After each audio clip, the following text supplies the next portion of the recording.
In Star Wars, the Galactic Empire's Imperial Commandos were highly trained troopers who existed throughout the Imperial era and beyond once the Empire fell from power across the galaxy. This is a breakdown of Imperial Commando types that existed within the Imperial military. The Imperial Commando was first mentioned in the video game Star Wars Dark Forces, which is now considered part of Star Wars Legends material. Their appearance was very similar to that of the Imperial Army Trooper, with a very similar helmet but also resembled the Imperial Navy Trooper. They were a Special Forces unit whose missions would usually involve infiltration and sabotage of enemy positions. Their weapons consisted of an E-11 blaster, a mortar launcher, and concussion grenades, to name a few. The Imperial Super Commando was a Mandalorian who was loyal to the Galactic Empire and were led by the Governor of Mandalore, Gar Saxon, and later his brother, Tiber Saxon, who were both killed in the service of the Empire.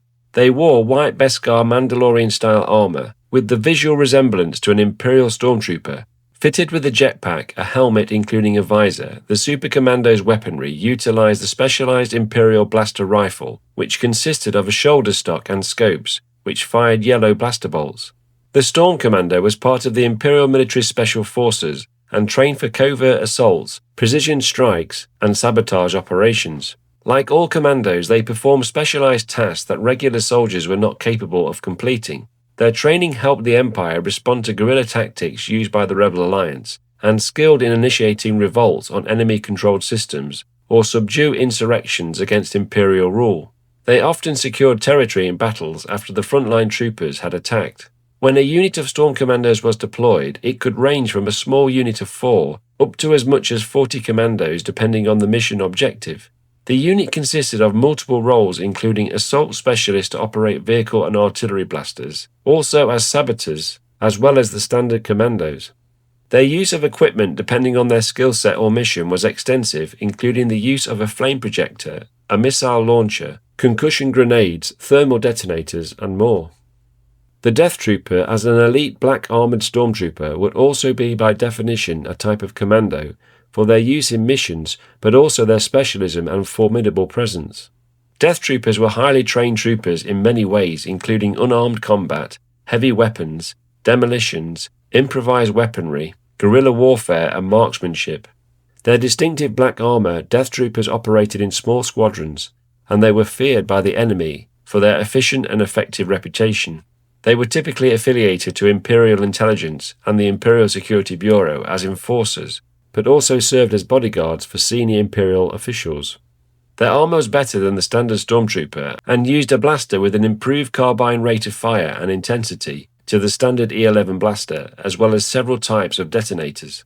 The Special Commando Advanced Recon Trooper, otherwise known in Canon as Scar Troopers, were given an unusual degree of autonomy within the Imperial military, and Scar Troopers were deployed in small squads.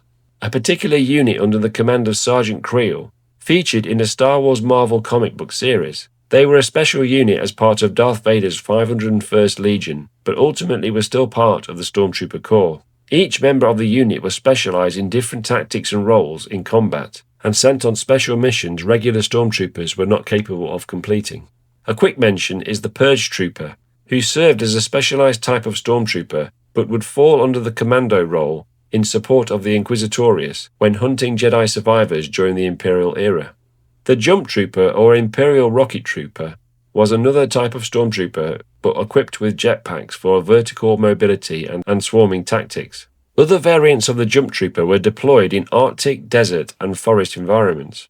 They were used for aerial drops to attack enemy positions where otherwise not possible for regular Stormtroopers. The Imperial Armored Commandos were the next generation of Mandalorian Commando, but this time were part of the Imperial Warlords Moff Gideon's Imperial Remnant Special Forces. Introduced during the Mandalorian Season 3, they were elite troopers in Beskar armor, with jetpacks and a better aim than the average Stormtrooper. Their weaponry included a blaster rifle, a light repeating blaster, a long barrel blaster pistol, a flamethrower, a whipcord launcher, a jetpack, and a vibro knife. The Imperial Navy Commando were elite guardsmen to provide extra support to Navy forces at Imperial facilities. Lightly armoured soldiers, they were trained for patrol, guard and monitor duties in squads up to 7 commandos and a sergeant. Their armour design appeared like a cross between a standard Stormtrooper and a Scout Trooper. and they carried an E11 blaster and on occasions a laser-guided sniper rifle. So that's all the Imperial Commando types as part of the Galactic Empire in Star Wars. As always, thanks for watching and long live the Empire.